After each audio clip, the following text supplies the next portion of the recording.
ಮೊದಲೆಲ್ಲ ಮನೆಗಳಲ್ಲಿ washing machine ಇರ್ತಾನೆ ಇರ್ಲಿಲ್ಲ. ಈಗ ವಾಷಿಂಗ್ ಮಿಷಿನ್ ಇಲ್ಲದೆ ಇರುವಂತ ಮನೆಗಳೇ ಇಲ್ಲಲ್ಲ ನೋಡಿ. ಈ ವಾಷಿಂಗ್ ಮಿಷಿನ್ ತಂದು ಮನೇಲಿ ಇಟ್ಬಿಡ್ತೀವಿ. ಯಾವ್ದಾದ್ರೂ ವಸ್ತ್ರಗಳನ್ನ ಒಗಿಬೇಕು ಅಂತ ಹೇಳಿದ್ರೆ ಇದಕ್ಕೆ ಹಾಕ್ಬಿಡ್ತೀವಿ, ಇದು ಒಗೆದು ನಮಗೆ ಕೊಡ್ತದೆ. ನಮಗ್ ಗೊತ್ತು ಈ ವಾಷಿಂಗ್ ಮಿಷಿನ್ ಮೇಲೆ ಎಲ್ಲದಕ್ಕೂ 5 ಸ್ಟಾರ್ ಇದೆ, 6 ಸ್ಟಾರ್ ಇದೆ, ಸ್ಟಾರ್ಗಳನ್ನ ಬರ್ದಿದ್ದಾರೆ. ಆದ್ರೆ ವಾಷಿಂಗ್ ಮಿಷಿನ್ ಸರಿಯಾಗಿ ಕೆಲಸ ಮಾಡುತ್ತಾ? ಇಲ್ವೇ ಇಲ್ಲ. ರೈಟ್, ಹಾಗಾದ್ರೆ ಎಂತ ಮಾಡೋದು? ಇದ್ರೊಳಗೆ ಒಂದು ಟಬ್ ಇದೆ ನೋಡಿ. ಈ ಟಬ್ ಒಳಗೆ ನಾವು ಬಟ್ಟೆ ಹಾಕಿದ ತಕ್ಷಣ ಈ ಟಬ್ಬು ಸರಿಯಾಗಿ ಡರ್ಟ್ಗಳನ್ನ, ಕೊಳೆಗಳನ್ನ ಎಳ್ಕೊಳ್ಳುವಂತ ಕೆಲಸ ಮಾಡ್ತದೆ. ಇದೇ ನಮ್ಮ ವಾಷಿಂಗ್ ಮಿಷಿನ್ ಮಾಡುವಂತ ಕೆಲಸ. ರೈಟ್, ಆದ್ರೆ ಈ ಎಳ್ಕೊಂಡಂತ ಕೊಳೆಯನ್ನ ಏನ್ ಮಾಡುತ್ತೆ? ಅಲ್ಲೇ ಇಟ್ಕೊಂಡಿರುತ್ತೆ. ಈ ಟಬ್ಬಿನ ಒಳಭಾಗದಲ್ಲಿ ಕ್ಲೀನ್ ಮಾಡುವಂತ ಜಾಗಗಳಿದಾವೆ, ಅಲ್ಲೇ ಇಟ್ಕೊಂಡಿರ್ತದೆ. ನಾವು ಸಾಮಾನ್ಯವಾಗಿ ಟಬ್ ಕ್ಲೀನ್ ಮಾಡುವಂತ ಆಪ್ಷನ್ಸ್ ಕೊಟ್ಟಿದ್ರು ಕೂಡ ಟಬ್ ಅನ್ನು ನಾವು ಕ್ಲೀನ್ ಮಾಡೋದಿಲ್ಲ, ಯಾಕಂದ್ರೆ ಅದು ಮರ್ತೋಗಿರುತ್ತೆ. ಹಾಗಾದ್ರೆ ಈ ಟಬ್ ಕ್ಲೀನ್ ಆಗದೆ ಮುಂದೆ ಒಗೆಯುವಂತ ವಸ್ತ್ರಗಳು ತುಂಬಾ ಕ್ಲೀನ್ ಆಗೋದೇ ಇಲ್ಲ. ಓಕೆ, ಸೊ ಟಬ್ಬಿನ ಒಳಭಾಗದಲ್ಲಿ ಸುಮಾರು ಹೋಲ್ಗಳೆಲ್ಲ ಇದಾವೆ.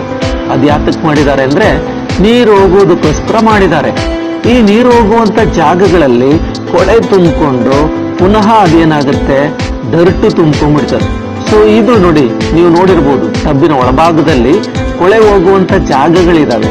ಈ ಜಾಗಗಳಲ್ಲಿ ಡರ್ಟ್ ಅಂದ್ರೆ ನಾವು ಎಣ್ಣೆ ಪದಾರ್ಥಗಳನ್ನ ಏನಾದ್ರೂ ಬಟ್ಟೆಯಲ್ಲಿ ಹಾಕಿದ್ರೆ ಆ ಎಣ್ಣೆ ಪದಾರ್ಥ ಎಲ್ಲ ನಮ್ಮ ವಸ್ತ್ರದಿಂದನೋ ನಮ್ಮ ದೇಹದಿಂದನೋ ಎಲ್ಲ ಹೋಗ್ಬಿಟ್ಟು ಇದ್ರೊಳಗಡೆ ಕೂತ್ಕೊಂಡು ಜಿಡ್ಡು ತರ ಇರ್ತದೆ. ಅದು ಆ ಕಾರಣದಿಂದನೇ ಮುಂದೆ ಬರುವಂತಹ ವಸ್ತ್ರಗಳು ಸರಿಯಾಗಿ ಒಗೆಯೋದಿಲ್ಲ.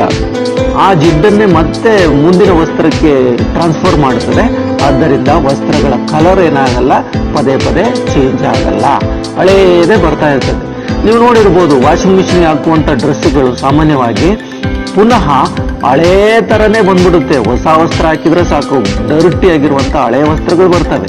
ಟಿವಿಯಲ್ಲಿ ನೀವು ನೋಡಿರ್ಬೋದು ತುಂಬಾ ಡಿಟರ್ಜೆಂಟ್ ಬರುತ್ತೆ. ಡಿಟರ್ಜೆಂಟ್ ತಂದಾಕ್ ನೋಡ್ತೀರಿ, ಬೇರೆ ಬೇರೆ ಡಿಟರ್ಜೆಂಟ್ಗಳನ್ನ ಟ್ರೈ ಮಾಡ್ತೀರಿ. ಟ್ರೈ ಮಾಡಿದಾಗ್ಲೂ ನಮ್ಮ ವಸ್ತ್ರಗಳ ಕಲರು, ಉಡುಪುಗಳ ಕಲರ್ ಬದಲಾವಣೆನೇ ಆಗೋದಿಲ್ಲ. ಈಗ ಹೊಸದಾಗಿ ಒಂದು ಟೆಕ್ನಾಲಜಿ ಬಂದಿದೆ ನೋಡಿ, ಈ ವಾಷಿಂಗ್ ಮಿಷಿನ್ ಟ್ಯಾಬ್ಲೆಟ್ ಅಂತೇಳಿ. ಈ ವಾಷಿಂಗ್ ಮಿಷಿನ್ ಟ್ಯಾಬ್ಲೆಟ್ ಅನ್ನ ಬಳಸೋದ್ರ ಮುಖಾಂತರ ಅದು ಟಬ್ ಅನ್ನ ನೀಟಾಗಿ ಕ್ಲೀನ್ ಮಾಡ್ತದೆ. ಟಬ್ಬಿನ ಡರ್ಟ್ಗಳನ್ನ ತೆಗೆದ್ಬಿಟ್ಟು ಹೊಸ ಟಬ್ ತರ ಅದನ್ನು ಕನ್ವರ್ಟ್ ಮಾಡ್ತದೆ. ಹೊಸ ಟಬ್ನಲ್ಲಿ ಹಾಕಿದಂತ ವಸ್ತ್ರಗಳು ಸರಿಯಾಗಿ ಹೊಳಪನ್ನ ಕೊಡ್ತದೆ. ಇದು ನೋಡಿ ಒಂದು ಹೊಸ ಟೆಕ್ನಾಲಜಿ. ಯಾವುದೇ ವಾಷಿಂಗ್ ಮಿಷಿನ್ ನೀವು ಮನೆಯಲ್ಲಿ ಬಳಸ್ತಾ ಇದ್ರೆ washing machine tub cleaning tablet ಅಂತೇಳಿ ನೀವು ಸರ್ಚ್ ಮಾಡಿ, ಫ್ಲಿಪ್ಕಾರ್ಟ್ ಅಲ್ಲೋ ಅಮೆಝಾನ್ ಅಲ್ಲೋ ಅಥವಾ ಮೈಜಿನಲ್ಲೋ ಸರ್ಚ್ ಮಾಡಿ ನೋಡಿ. ಸರ್ಚ್ ಮಾಡಿದಾಗ ನಿಮಗೆ ಸಿಗುತ್ತೆ ಅದು ಟ್ಯಾಬ್ಲೆಟ್. ಸುಮಾರು ಒಂದು 10 ಟ್ಯಾಬ್ಲೆಟ್ 180 ರೂಪಾಯಿಗೆಲ್ಲ ಸಿಗುತ್ತೆ. ಇದನ್ನು ಪರ್ಚೇಸ್ ಮಾಡಿ ಮಧ್ಯ ಮಧ್ಯ ಒಂದೊಂದು ಟ್ಯಾಬ್ಲೆಟ್ ಅನ್ನ ಈ ವಾಷಿಂಗ್ ಮಿಷಿನ್ಗೆ ಕೊಡ್ತಾ ಇದ್ರೆ ವಾಷಿಂಗ್ ಮಿಷಿನ್ ಸರಿಯಾಗಿ ಕೆಲಸ ಮಾಡ್ತದೆ. ಈ ಟ್ಯಾಬ್ಲೆಟ್ ಸುಮಾರು ಅದರಲ್ಲಿರುವಂತ ಜಿಡ್ಡುಗಳನ್ನ ಕರಗಿಸಿ ಹೊರಗಡೆ ಹಾಕುವ ಕೆಲಸವನ್ನು ಮಾಡ್ತದೆ. ಜಿಡ್ಡಿರ್ಬೋದು ಅಥವಾ ಡಿಟರ್ಜೆಂಟ್, ನಮ್ಮ ಸೋಪುಗಳೇ ಇರ್ಬೋದು. ನಾವು ಲೋ ಕ್ವಾಲಿಟಿ ಸೋಪುಗಳನ್ನ ತಂದಾಗ ಆ ಸೋಪುಗಳ ಸ್ವಲ್ಪ ಜಿಡ್ಡು ಕೂಡ ಅದರಲ್ಲಿ ಇರ್ತದೆ.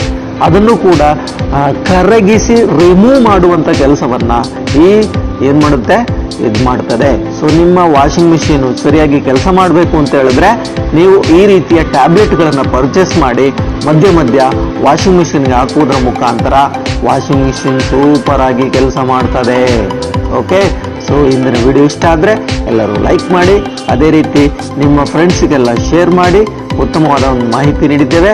ಎಲ್ಲರಿಗೂ ಧನ್ಯವಾದಗಳು. Thank you.